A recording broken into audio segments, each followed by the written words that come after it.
네, 시청자분들 평안하셨습니까? 네. 가을이 깊어가고 있습니다.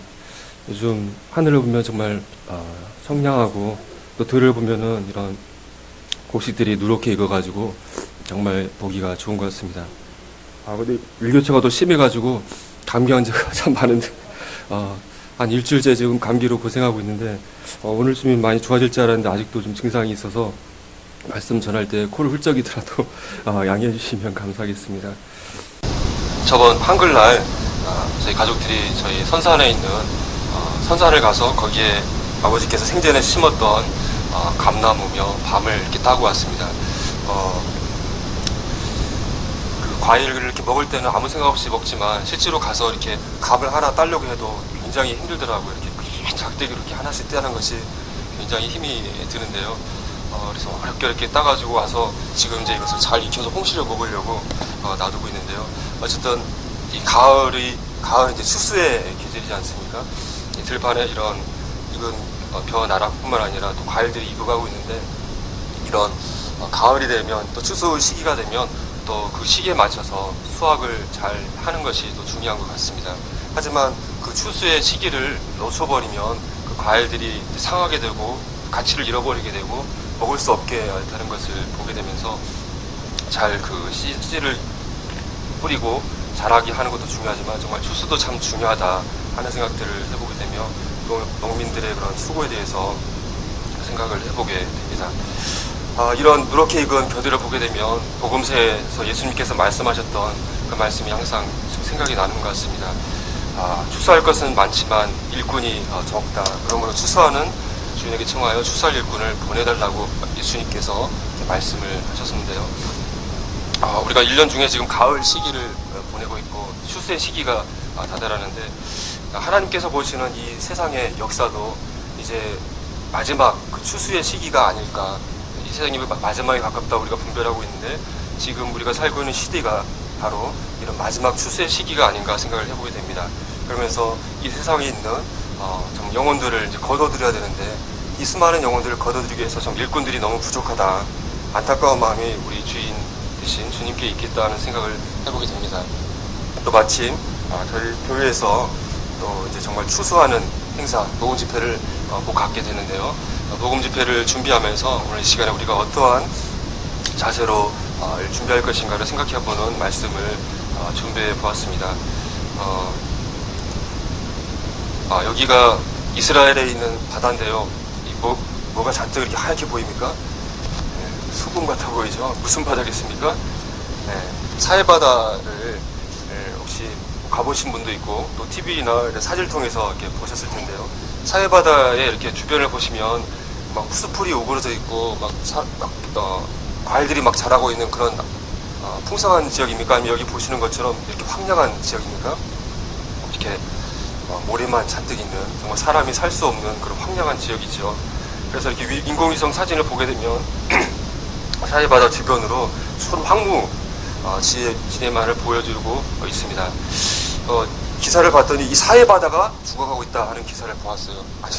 사해바다가 이름 자체가 죽은 바다인데 죽은 바다가 또 죽어가고 있다는 기사가 들었는데 그 기사를 읽어봤더니 이 사해바다로 들어오는 수량이 아주 많이 줄어들어가지고 수위가 매년 80cm 정도씩 줄어들고 있다고 합니다. 그래서 50년에 비해서 20cm 정도 낮아졌대요. 그래서 여기 보면 사해바다가 오른쪽 사진을 보시면 최근에는 많이 줄어든 것을 보게 되죠.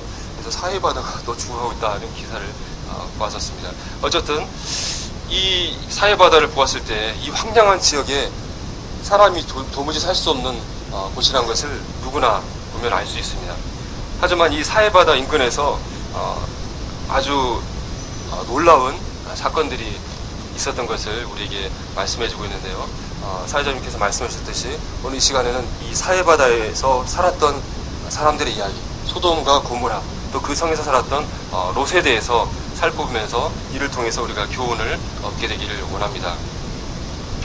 사실은 지금 교회에서 성경 읽기를 하고 있는데 지난주가 주일이 바로 이 소돔성이 그 멸망하는 창세기 19장을 읽었던 시기였던 것을 알 수 있었는데요. 성도님들이 이 소돔과 고모라 이야기, 롯의 이야기는 너무나 잘 알고 계시리라고 생각됩니다. 하지만 익숙지 않은 분들을 위해서 잠깐 소돔과 고모라 성의 이야기를 살펴보고 그 다음에 이에 대한 교훈을 나눠보기를 원합니다.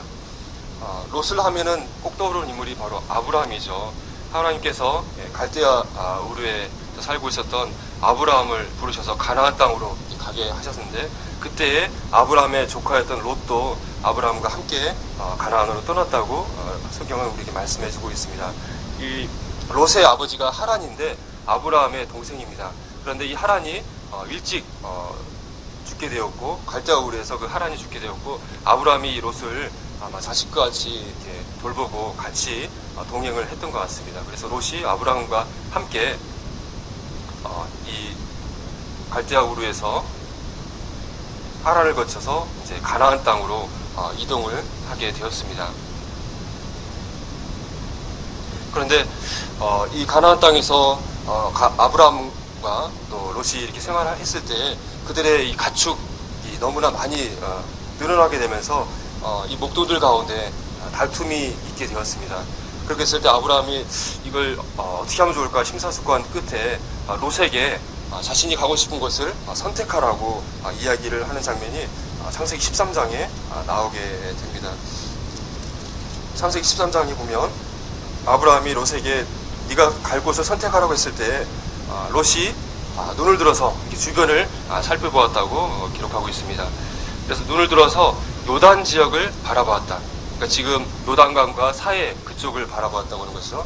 그런데 말씀을 보니까 소알까지 온 땅에 물이 넉넉하니 여호와께서 소돔과 고모라를 멸하시기 전이었다고 이렇게 기록해주고 있습니다. 그래서 지금은 이 사해지대가 아주 황량한, 사람이 살 수 없는 황무지, 광야지만 그 아브라함 시대에는 물이 넉넉하여서 거기에 사람이 살기 좋고 또 농작물들이 잘 자라는 환경이었던 것을 우리에게 말씀해주고 있습니다. 그래서 이 롯의 눈에 그 요단 그 지역이 여호와의 동산 같았고 애굽 땅과 같이 좋았다라고 말씀해주고 있습니다. 그래서 롯이 요단 온 지역을 택하였고 동으로 옮기니 그들이 서로 떠난지라. 롯이 이제 아브라함과 이제 작별을 하게 되고 동쪽으로 아브라함을 떠나서 동쪽으로 이동하여서 이 요단에 있는 성읍들을 향해서 또 소돔성을 향해서 이동을 하였다고 기록하고 있습니다. 아브라함은 가나안 땅에 거주하고 롯은 그 지역의 도시들에 머무르며 그 장막을 옮겨 소돔까지 이르렀더라. 이제 나중에 보게 되면 장막을 점점 옮겨서 이 성들을 향해서 나아가게 되었고 소돔 가까이 나아가게 되었고 결국은 이제 소돔에 들어가서 소돔의 시민이 되는 것을 우리는 보게 됩니다. 그런데 이 유단지역에 있던 성읍들을 향해서 이 소돔을 향하여서 하나님께서는 소돔 사람은 여호와 앞에 악하며 큰 죄인이었다고 말씀해주고 있는 것입니다. 롯이 하나님의 사람이었던 아브라함을 떠나서 이 죄악된 롯이 소돔을 향하여서 그가 눈을 들어서 소돔성을 바라보게 되고 그 마음이 그곳을 향하게 되고 점점 그 발걸음을 옮겨서 나중에는 소돔 사람과 같이 된 것을 우리에게 말씀해주고 있습니다. 요단 그 사해 주변에 있었던 요단 평지의 성읍들의 이름을 창세기 14장에서 자세히 기록해주고 있습니다. 창세기 그 14장에는 그 요단 평지에 있었던 5개의 성읍, 소돔과 고모라, 아드마, 스보임, 그 다음에 벨라는 또 소알이라고 얘기하고 있는데 이 지역에 있는 5 왕들이 원래 그 메소포타미아, 지금 이란 이라크 지역에 있는 왕들, 여기 보면 신할 왕, 엘라살, 또 엘람, 고임 이런 왕들에게 그 종이 되어서 그들을 섬겼었는데 그들이 반역을 일으키게 되었습니다. 그렇게 했을 때 이 메소포타미아에 있는 북부 지방에 있는 4 왕들이 이 요단 평지에 있는 5 성읍을 왕들을 서두르고 오게 되었고 그때 그들이 피하여서 그들이 포로로 잡혀갈 때 롯이 함께 끌려가게 되었고 그때 아브라함이 자신의 군대들을 데리고 와서 롯을 구하는 장면이 나오게 되는데요. 여기 보면 성경 말씀은 구체적으로 이 요단 평지에 있었던 5개의 성읍의 이름을 우리에게 말씀해주고 있습니다. 소돔, 고모라, 그다음에 아드마, 스보임, 그다음에 소알 이렇게 5개의 성읍의 이름을 얘기해주고 있습니다. 그리고 그들이 시딤 골짜기 곧 지금의 염해에 모였다 이렇게 얘기해주고 있고 10절에 시딤 골짜기에는 역청 구덩이가 많았다고 말씀해주고 있습니다. 역청이라는 것은 그런 석유 그런 제품들이 액체 상태로 있는 것이 고체 묻어 있는 것이 이제 역청이잖아요. 하여튼 이 사해 지역이 이런 역청이 많은 지역이었던 것을, 그 당시에도 역청이 많은 지역이었던 것을 우리에게 알려주고 있습니다. 이 소돔 하면은 우리가 이 죄의 대표적인 그런 대명사로 불려지는 곳이 바로 소돔이죠. 그래서 사전을 찾아보게 되면, 소돔이란 단어를 찾아보게 되면 이 소돔이란 말 자체가 이런 성적인 범죄, 특히 동성애와 관련된 것이라고 알려주고 있습니다. 남색, 비형 이런 것들은 다 이제 동성애를 말하고 있는데요. 수간, 이런 성적인 범죄의 동의어로 소돔이 단어가 사용되고 있는데, 이만큼 이 소돔은 정말 엄청난 죄악의 도시였고, 죄악 가운데 특별히 성적인 범죄가 넘쳐난 그런 도시였던 것을 우리에게 알려주고 있습니다. 그래서 이 소돔과 이 고모라, 이 지역에 너무나 죄악이 크므로 하나님께서 도저히 이 도시를 허용할 수 없었고, 그래서 이 도시를 심판하려는 마음을 정하신 것을 우리에게 말씀해주고 있습니다. 유다서 1장 7절에 보면 소돔과 고모라와 그의 이웃 도시들도 그들과 같은 행동으로 음란하며 다른 육체를 따라가다가 영원한 불의 형벌을 받음으로 거울이 되었느니라.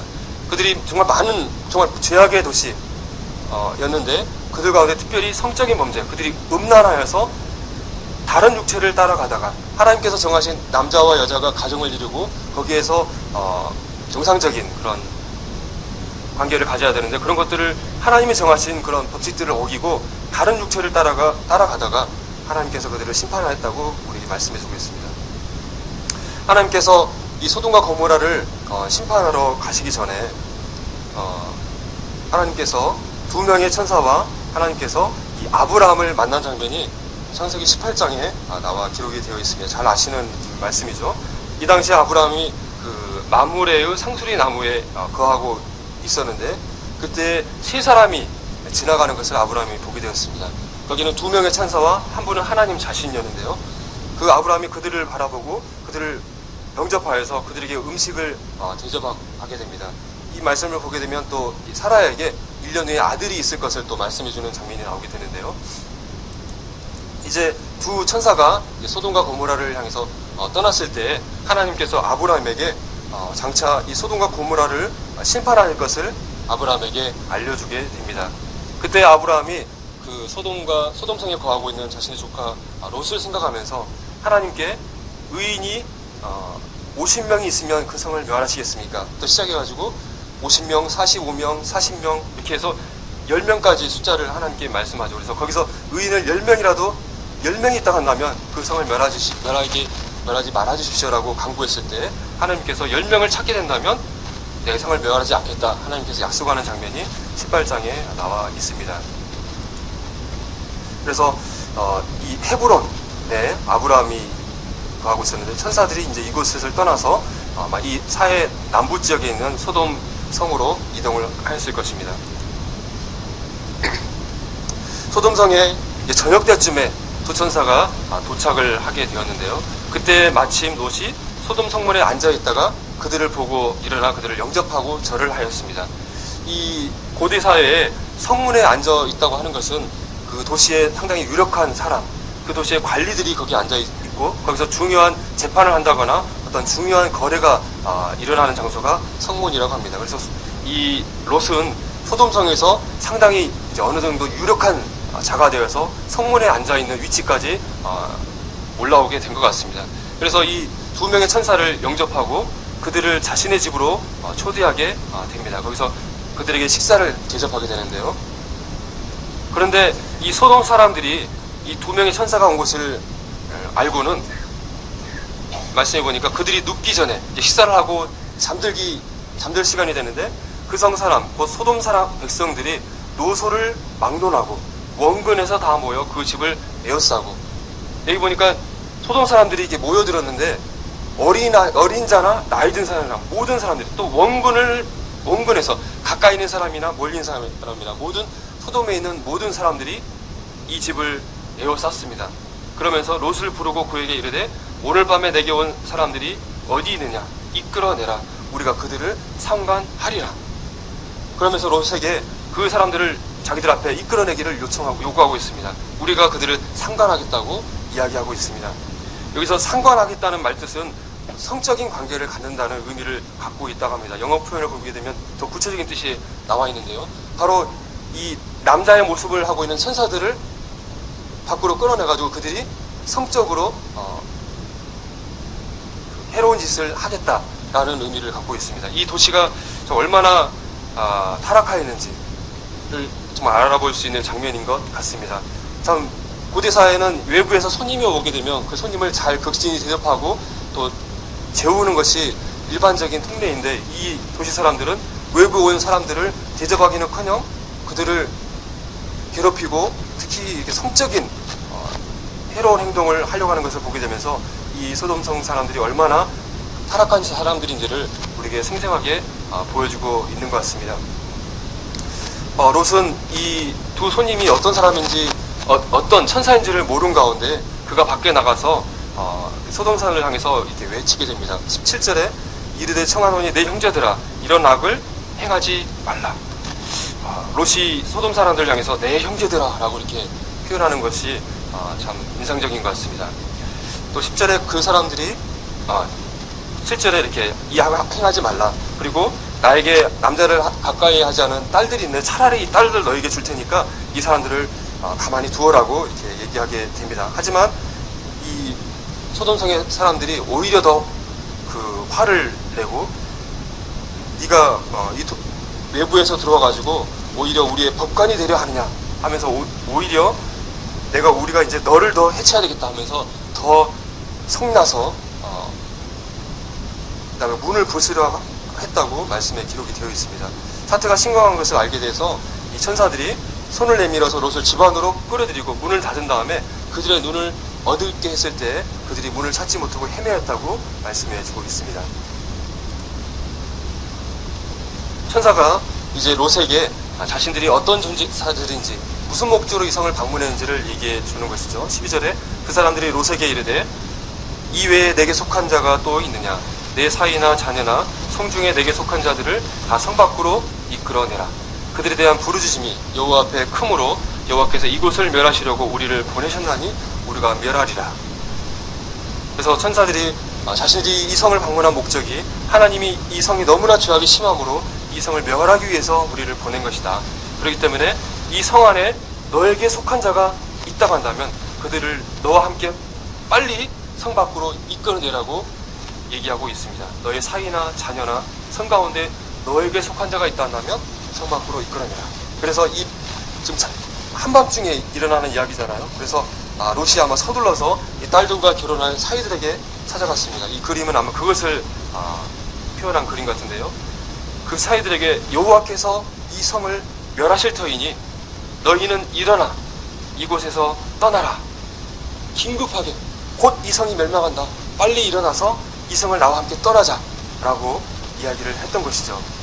이 사이들은 이제 막 누워가지고 달콤한 이제 한참 꿈을 꾸면서 잠을 자고 있었는데 막 두들기고 롯이 몸을 두드리고 들어왔겠죠. 누구세요 했더니 장인 대신 롯이 들어와가지고 대뜸 이 성을 하나님께서 멸하시니까 얼른 일어나서 떠나라고 얘기를 하는 거예요. 이 두 청년이 어떤 반응을 보냈냐면 그의 사이들은 농담으로 여겼더라. 여기 그림 보면 이 롯은 심각하게 두 사위에게 하나님께서 이 성을 심판한 것을 경고하고 있지만 이 사위의 모습은 어떻습니까? 비웃는 표정을 하고 있죠. 이 장인어른이 약간 정신이 이상해졌나 보다 하면서 농담으로 여겼다고 장인의 이 정말 경고의 목소리에 귀를 기울이지 않는 모습을 그림으로 묘사하고 있습니다. 이제 아침이 돼서 이제 해가 떠오르고 있는데요. 동이 뜨고 있는데 천사가 롯을 재촉하여 이르되 일어나 여기 있는 내 아내와 두 딸을 이끌어내라. 이 성의 죄악 중에 함께 멸망할까 하노라.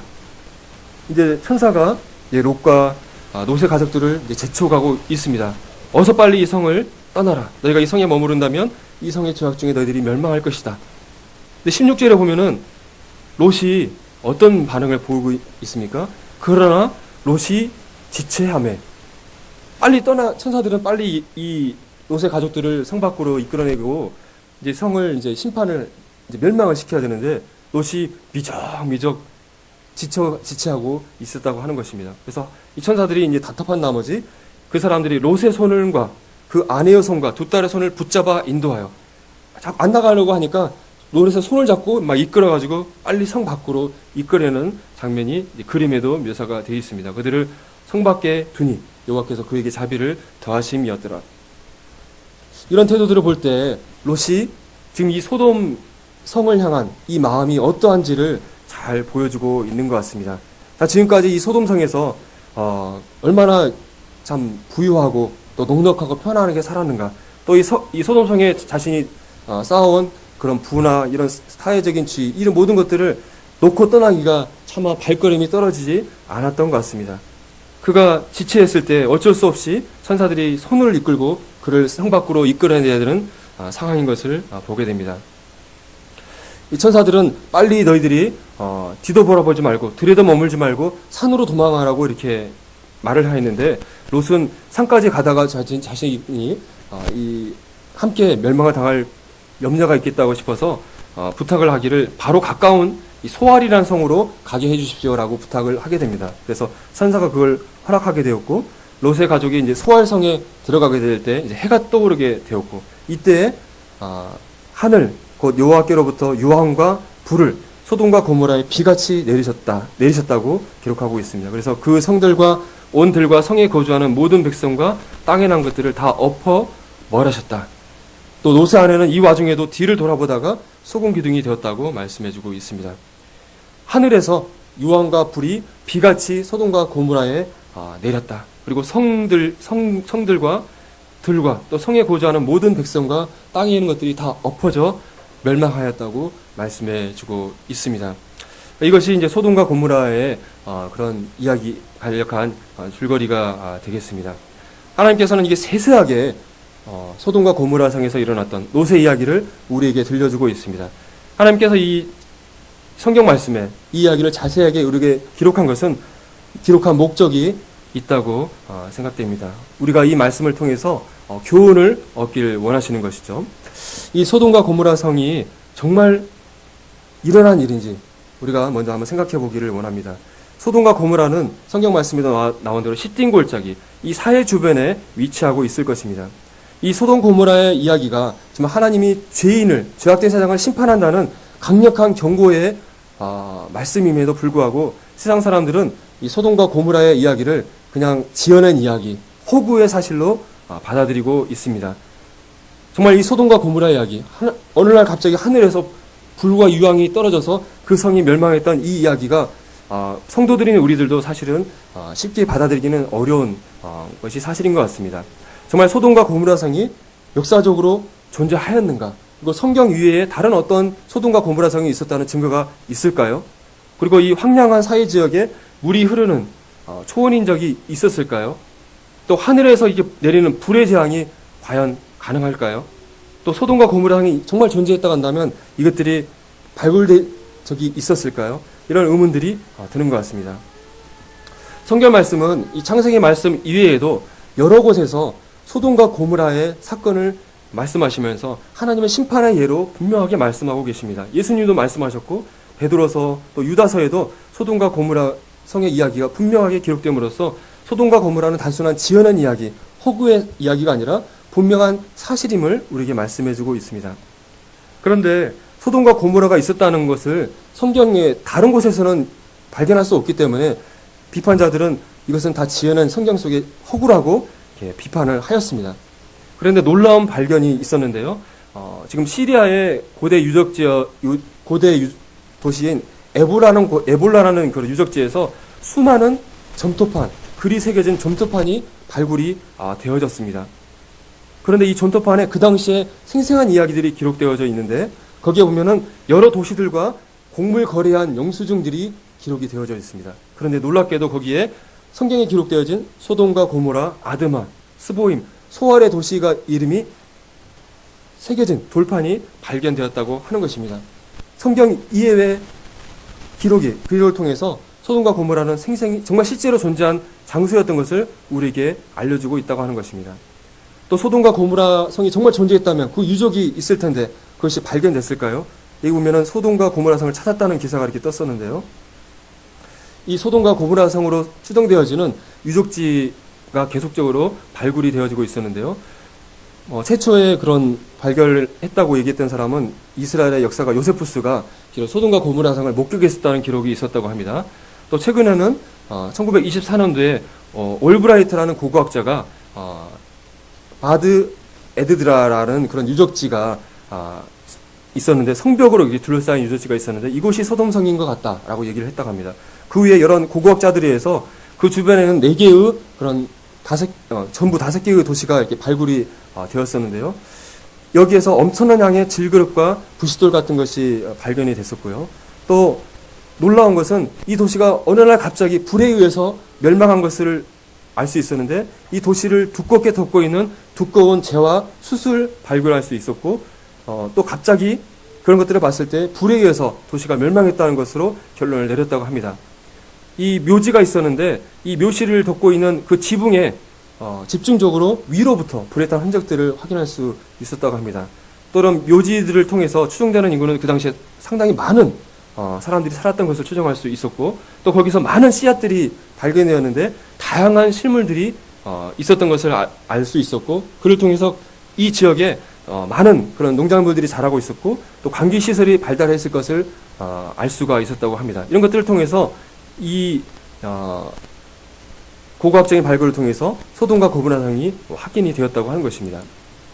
그래서 지금 여기 보면 사해가 보이고 있고요. 여기에 5개의 유적지가 기록이 되어져 있습니다. 여기 5개의 유적지가 있는데 여기 어떤 것이 소돔이고 어떤 것이 소활성이냐 이게 궁금한 마음이 들잖아요. 근데 흥미로운 그런 발견이 있었는데, 요르단을 가게 되면 마다바라는 지역에 조지 성당이 있다고 합니다. 근데 이 성당에 어떤 것이 있냐면 모자이크 형태의 지도가 이렇게 있습니다. 이것을 마다바 모자이크 지도라고 얘기하는데, 여기 지도가 있는데 이 지도가 어떤 지도인지 잘 모르시겠죠? 이것을 이스라엘 지역으로 지도 위에 겹쳐보게 되면 이와 같은 형태입니다. 원래는 완성된 지도였겠지만 이렇게 소실이 되어가지고 부분적으로 남아있는데, 여기 보면은 사해 바다가 보이고 사해 바다가 보이게 되는데, 동그랗게 표시된 곳이 바로 소알을 위치를 보여주고 있는 것입니다. 여기에 소알성의 위치를 표시해주고 있다고 하는 것입니다. 소알성은 바로 소돔에서 가까운 성이었고 롯이 피했던 성인 것이죠. 그래서 이 지도를 보면 사해의 소알성의 위치를 확인할 수 있었고, 이 위치가 유적지에서 사피라고 알려졌던 그 유적지가 소알성인 것을 알게 되었습니다. 이 가운데 그러면 소돔성이 어떤 성이냐?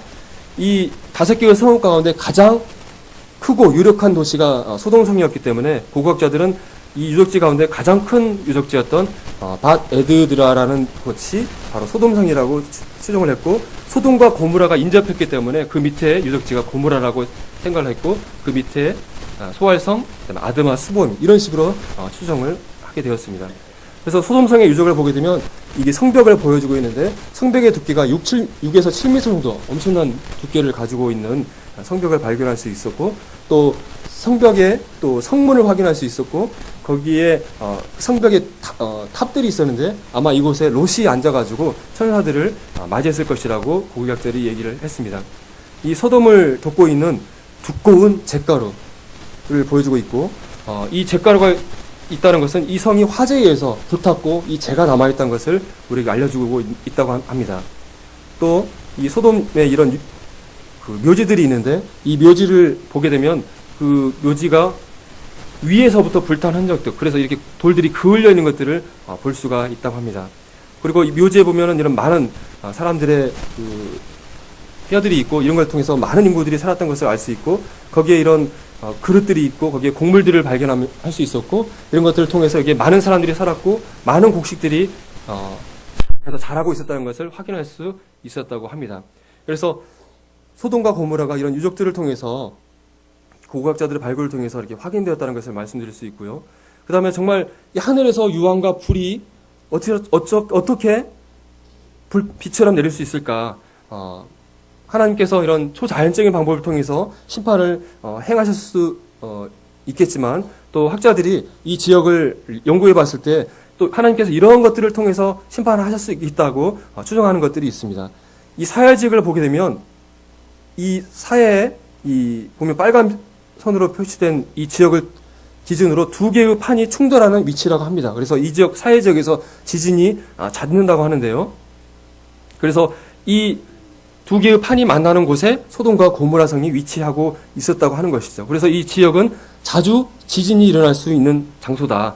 여기 보면 위에서부터 밑에까지 빨간 선이 바로 두 개의 판이 만나는 지역이고 여기에 소돔과 고모라 성이 위치하고 있다는 것을 알 수가 있습니다. 그리고 이 사해 지역의 그 지층을 연구해 보게 되면 이 층층이 쌓인 그런 단층의 모습을 대부분 보이는데 여기 보면 소형 막 섞여 있는 층의 구조가 없이 소형들이 친 모습을 보여주게 되는데 지진학들이 봤을 때 이것은 지진에 의해서 흙들이 뒤섞여 가지고 이와 같은 형태를 가지고 있다라고 이렇게 판단하고 있고 그래서 땅을 깊이 파서 이 층층이 이루어진 구조가 사라지고 이렇게 뒤섞여 있는 모습의 층들을 확인할 수 있었고 그것을 통해서 어느 시대에 어떤 지진이 있었다는 것을 추론해 볼 수 있었고 소돔과 고모라 성 사건이 있었던 지금부터 약 4,000년 전 시대에도 바로 지진이 있었던 것을 확인할 수 있었다고 합니다. 그리고 또 이 지역이 지진이 잘 일어나는 지역일 뿐만 아니라 성경의 말씀에 기록되어진 것처럼 거기에는 역청이 많았다고 기록이 되어 있잖아요. 지금도 거기서 이런 역청, 천연 아스팔트가 많이 발견되고 있는데 역청이 많이 있다고 하는 것은 이런 석유와 관련된 것들이 그 땅에 많이 묻혀 있고 석유나 그런 역청뿐만 아니라 또 가연성 가스, 그래서 쉽게 이렇게 불이 붙을 수 있는 가스들이 지하에 많이 있다는 것을 알려주고 있는 것이죠.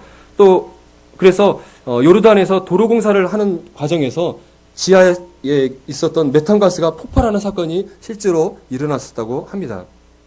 그래서 이 고고학자들이 이 사회에 그런 지진이 잘 일어나는 특성, 또 땅속에 이런 역청이나 그런 그 가연성 가스가 많이 있다는 것을 봤을 때 이 소돔과 고모라의 사건은 지진이 일어나게 되고 심한 압력을 받아서 갈라진 토양을 통해서 땅속에 있는 그 역청이나 또 유황이나 그런 가연성 가스들이 분출하게 되고 그러면서 화재가 발생하면서 소돔과 고모라의 사건이 일어났을 것이라고 생각하는 그런 학자도 있다고 합니다. 하나님께서 이런 이 땅의 특성들을 통해서 그런 불과 유황의 재앙을 내리셨을 가능성이 높다고 생각되지만 하나님이 초자연적인 방법으로 또한 하셨다고 하더라도 큰 문제는 없을 것 같습니다. 하지만 이런 사회 지역의 지질적인 특성을 보았을 때 하나님께서 이런 이 땅의 그런 사회 지역의 특성들을 통해서 자연적인 특성을 통해서 소돔과 고모라의 그런 심판을 내리셨다고 보아도 큰 문제는 없을 것 같습니다.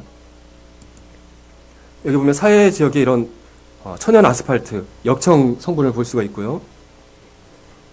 또 사회 지역에 보면은 여기 보면은 공처럼 생긴 것들이 이렇게 보이고 이걸 꺼내서 보면 안에 하얀 공 같은 게 보이잖아요. 이것이 순도 95%의 유황덩어리라고 합니다. 이런 유황덩어리들이 이렇게 흙 속에 많이 파묻혀 있는 것을 보게 되면서 이곳이 유황이 많은 것을 알 수 있고 또 이것이 그 당시에 유황과 비가 불처럼 내렸다고 하는데 그때에 떨어졌던 유황들이 그 지역을 다 불태우고 유황이 나중에 다시 굳어가지고 이와 같은 형태가 됐을 것이라고 생각하는 분들도 있습니다. 지금까지 성경에 나와 있는 소돔과 고모라의 사건을 살펴보았고 또 실질적으로 이 소돔과 고모라의 사건이 단순한 허구가 아니라 정말 생생한 역사적인 사실인 것을 고고학적인 발굴과 그곳에서 발견되어지는 이런 지질적인 특성을 통해서 사실임을 우리는 생각해 보았습니다. 이 소돔과 고모라 사건이 우리에게 주는 교훈은 무엇인지 살펴보기를 원합니다. 하나님께서 이런 소돔과 고모라 성을 불로써 이렇게 심판하신 목적이 무엇인가? 베드로서 2장 5절에 보면 옛 세상을 용서치 아니하시고 오직 의를 전파하는 노아와 그 일곱 식구를 보존하시고 경건치 아니한 자들의 세상에 홍수를 내리셨으며 소돔과 고모라 성을 멸망하기로 정하여 죄가 되게 하사 후세에 경건치 아니할 자들에게 본을 삼으셨으며 이 소돔과 고모라 성의 이 심판은 바로 후세에 있는 경건하지 않은 사람들, 후대를 살아갈 하나님을 믿지 않고 죄악된 삶을 살아갈 세상 사람들을 향하여서 하나님께서 이 죄는 심판한다, 반드시 심판한다는 사실을 본보기로 알려주기 위해서 하나님께서 이 소돔과 고모라 성을 멸망하셨고 이 사건을 우리에게 기록해주고 있다고 분명히 말씀해주고 계신다고 하는 것입니다. 어느 날 갑자기 이 소돔과 고모라 성에 살고 있는 사람들이 하루아침에 하늘에서 내려온 유황과 불에 의해서 멸망당하였습니다. 얼마나 그 멸망의 순간이 처참하고 참혹했을까요? 상상하기 어려운 것이죠. 하지만 하나님께서는 이 죄는 정말 하나님께서 싫어하시고 이 죄와 이 죄인은 분명하게 심판하신 사실을 후대를 살아가는 우리들을 향해서 분명하게 알려주기 위해서 이 소돔과 고모라 성을 멸망하셨다고 하는 것입니다. 특별히 이 소돔과 고모라 성이 불로서 멸망하였다고 하는 사실은 앞으로 이 세상이 앞으로 불에 의해서 멸망한다고 하나님께서 우리에게 말씀하고 계시는데 바로 앞으로 있게 될 이 세상이 불로 멸망한다는 것을 생생하게 우리에게 경고하기 위해서 알려주기 위해서 소돔과 고모라를 특별히 불로서 심판하셨다고 하는 것입니다.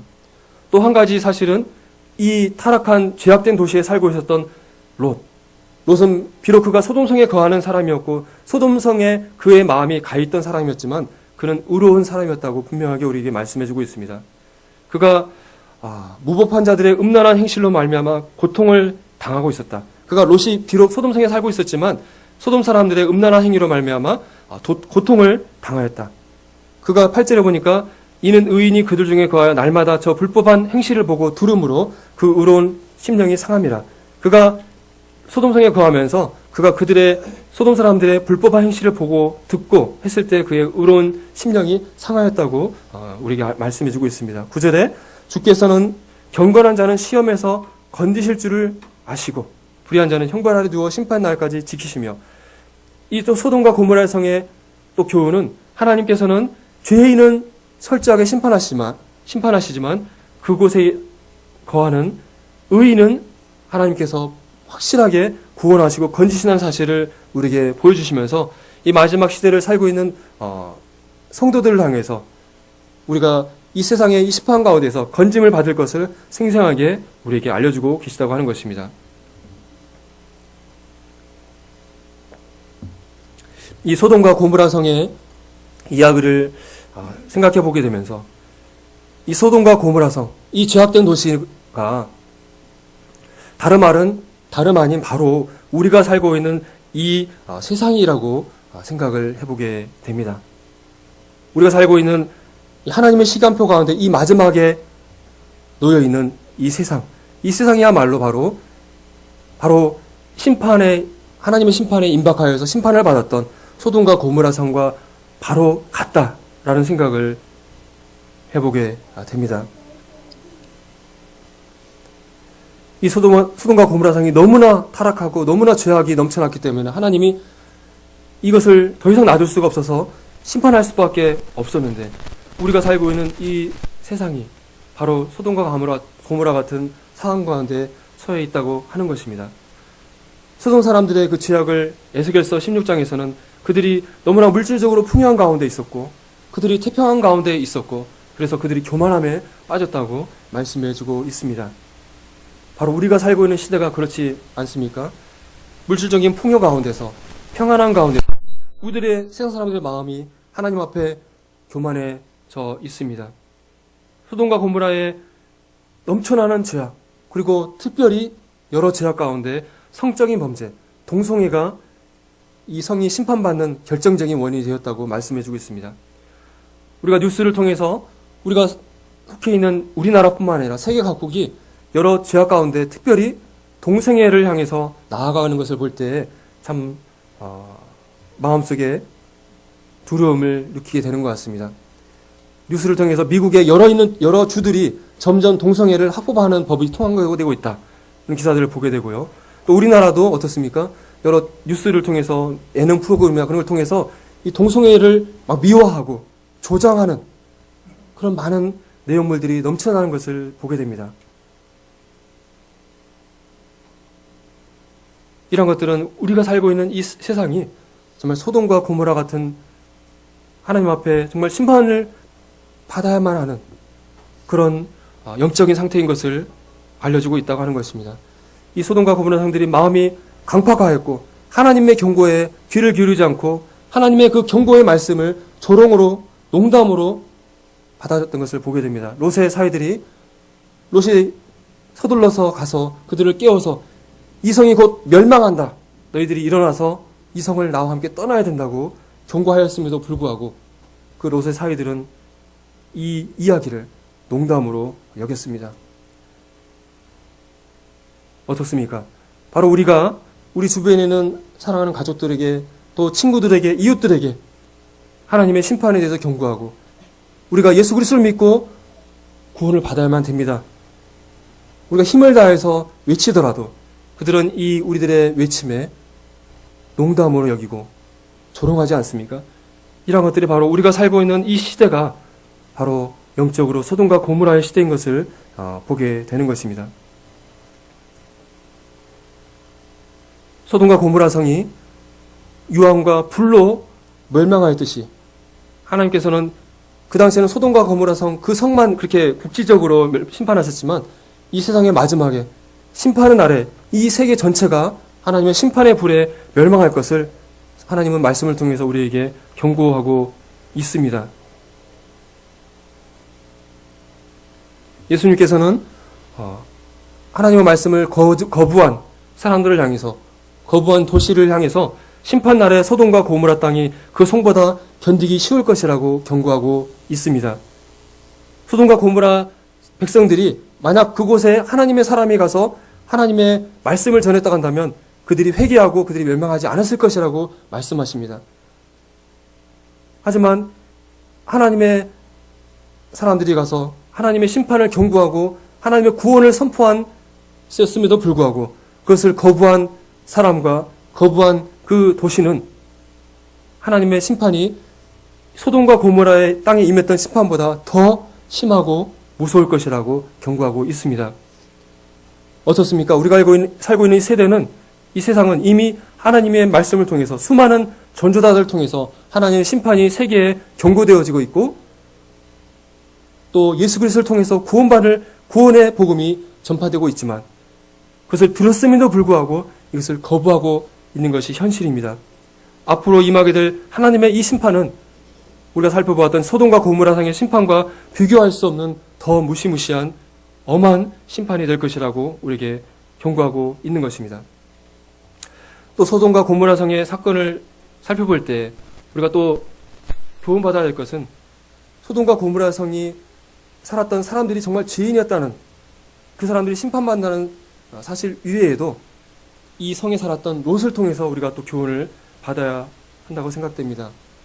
이 롯이야말로 이 마지막 시대를 살아가는 성도의 한 모습을 하나님께서 우리에게 교훈으로 보여주신다고 분별이 되어집니다. 롯은 분명히 구원받은 의로운 사람이었음에도 불구하고 그는 하나님과 교제하며 하나님의 도우심만으로 살아가는 이 척박한 땅 광야를 버리고 물이 흐르고 에덴 동산 같고 또 애굽 땅과 같이 보이는 소돔을 향하여서 그가 발걸음을 옮겼고 점점 그 소돔성을 향해서 나아가다가 급기야는 소돔성에 들어가서 그들과 하나가 되었던 사람입니다. 소돔의 풍요와 안락을 선택하고 하나님과 함께하는 고난의 삶을 포기했던 사람입니다. 그가 소돔성에 거주하면서 그들과 함께한 자가 되었습니다. 죄악된 소돔 사람은 이 롯의 형제 같은 사람이라고 롯은 얘기하고 있습니다. 그는 소돔성에서 성공하여서 성문에 앉아있는 유력한 자가 되었습니다. 천사가 하루속 빨리 이 성을 떠나라고 재촉하였지만 롯은 이 성을 떠날 수가 없었습니다. 그의 모든 것이 담겨있는 그의 모든 소망에 있는 이 소돔성을 떠날 수가 없어서 지체하였다고 말씀해주고 있습니다. 이 소돔성에 넘쳐나는 이 죄악의 중함과 또 이 소돔성이 곧 하나님의 심판하에서 멸망한다는 사실을 그는 까마득히 모른 채 소돔성의 삶에 만족하면서 소돔 사람들과 어울리면서 살았던 것이 롯의 모습이었습니다. 롯은 분명히 의로운 사람인 것이 분명한 것 같습니다. 그 천사들을 극진히 섬겼고 소돔 사람들이 이 천사들에게 성적인 범죄를 하려 했을 때 그것을 만류하였고 또 그랬을 때 그 도성 사람들 중에 네가 우리의 법관이 되려 하느냐 그런 비난을 받았습니다. 그는 분명히 구원받은 의인이었던 것은 확실한 것 같습니다. 하지만 그가 구원받은 의인이었음에도 불구하고 그의 삶은 하나님의 사람으로서의 삶의 간증은 잃어버렸던 사람입니다. 하나님의 사람으로서의 생명력과 영향력을 잃어버렸던 사람이었습니다. 롯에게 속했던 사람들이 어떤 결과를 가졌던 것을 우리는 알 수 있는데, 롯의 아내는 어떻게 되었습니까? 그는 소돔성을 너무나 사랑하고 떠날 수가 없어서 선사가 소돔성을 바라보지 말라고, 지치 말고 소돔성을 떠나라고 경고했음에도 불구하고 소돔성을 바라보며 지체하다가 하나님의 멸망 가운데 소돔기둥이 되어버렸습니다. 롯의 딸들은 어떠했습니까? 그들이 비록 이 소돔성의 멸망을 피하였지만 그가 이 죄악된 방법으로, 근친상간이라는 죄악된 방법으로 자손을 얻게 되었고, 이 자손들이 모압과 암몬 자손이 되어서 이스라엘 백성의 대대로 대적이 되는 그런 불명예를 얻은 사람들이 되었습니다. 롯의 사이들은 이 자신의 장인의 이 심각한 중한 경고에도 불구하고 롯의 경고를 농담으로 여겼다고 하는 것입니다. 이 말은 이 롯의 삶 자체가 이 사이들에게 어떠한 영향력이 있었는가를 좀 한마디로 보여주는 것 같습니다. 또 롯은 이 소돔성에 살면서 많은 사람들과 어울리면서 친구를 사귀었을 것입니다. 하지만 그 어느 하나도 롯과 함께 소돔성을 에서 구원받은 사람은 없었다고 하는 것입니다. 왜 롯이 이러한 상태에 이르렀을까요? 그가 왜 이러한 잃어버린 성도의 간증을 갖게 되었을까요? 그것은 이 롯이 비록 하나님 앞에 의인이었지만 그는 하나님뿐만 아니라 이 세상도 동시에 사랑하고 세상도 동시에 가지기를 원했기 때문이라고 생각되어집니다. 하나님과 세상을 향해서 양다리를 걸친 대표적인 인물이라고 생각되어집니다. 참 라오디아계 교인들과 같이 차갑지도 않고 뜨겁지 않은 뜨뜻미지근한 회색지대에 살고 있는 이 마지막 시대의 성도들을 대변하고 있다고 생각되어집니다. 고린도전서 3장 15절에 불 가운데 구원받는 성도에 대해서 경고하고 있는데, 이 롯이야말로 이 불 가운데 얻는 구원을 얻은 대표적인 인물이라고 생각됩니다. 불 가운데 자신의 생명만 건짐을 받은 사람은 불 가운데 자신의 모든 것들을 다 잃어버린 사람이잖아요. 집도 타버리고 집 안에 있는 모든 귀중품, 모든 것들이 다 타버리고 자신의 생명만 겨우 건지는 부끄러운 구원. 롯이 바로 그러한 자라고 생각이 되어집니다. 누가복음 17절에 또 롯의 때와 같으리니 사람들이 먹고 마시고 사고 팔고 심고 집을 짓더니 롯이 소돔에서 나가던 날에 하늘로부터 불과 양이 비오듯 하여 그들을 멸망시켰느니라. 인자가 나타나는 날에도 이러하리라.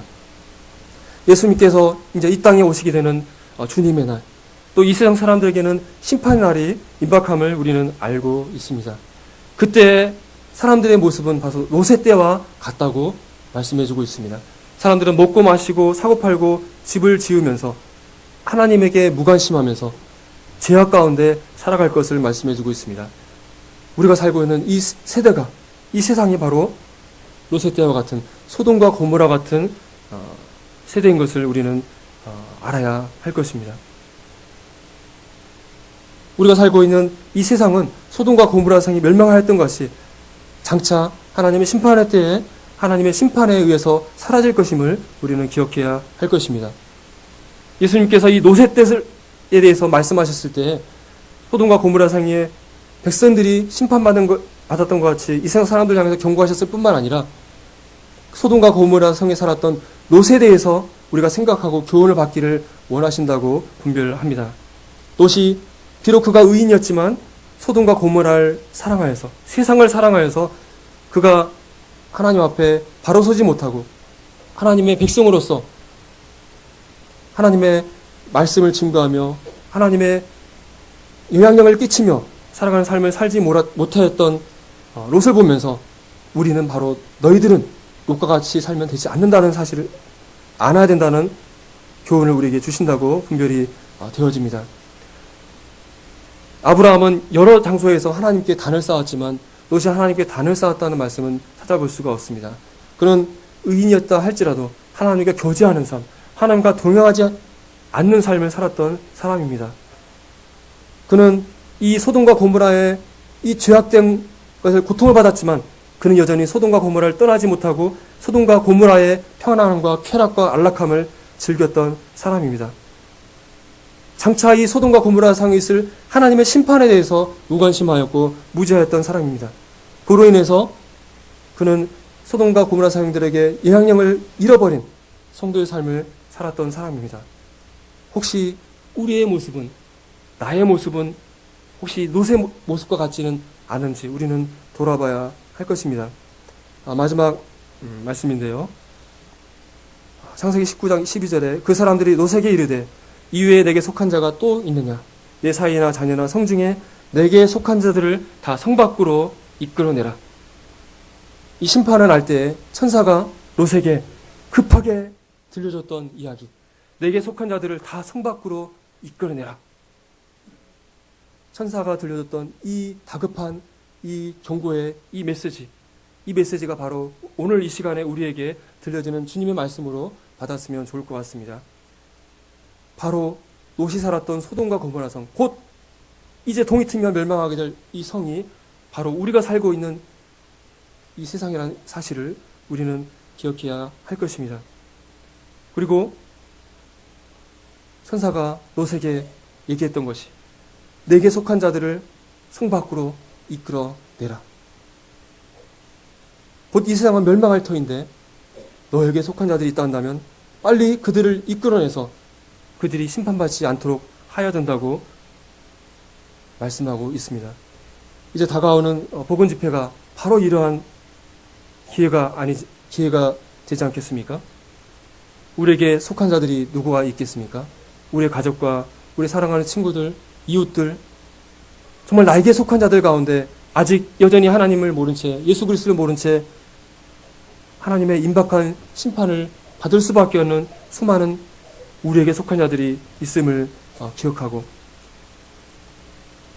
빨리 이들을 성 밖으로 이끌어내라는 우리 주님의 말씀에 순종하여서 롯은 비록 실패했지만 우리는 이번 복음 집회를 통해서 또 앞으로 주님께서 언제까지 허락할지 모르지만 우리의 삶을 다하여서 심판 가운데 있는 멸망에 놓여 있는 수많은 하나님을 알지 못하는 분들에게 예수 그리스도를 증거함으로 그들이 이 심판의 도성 소돔과 고모라에서 나와서 하나님께로 와야 된다는 사실을, 구원받은 사실을 우리는 증거하는 삶을 살기를 바랍니다. 이상으로 말씀을 맺겠습니다. 감사합니다.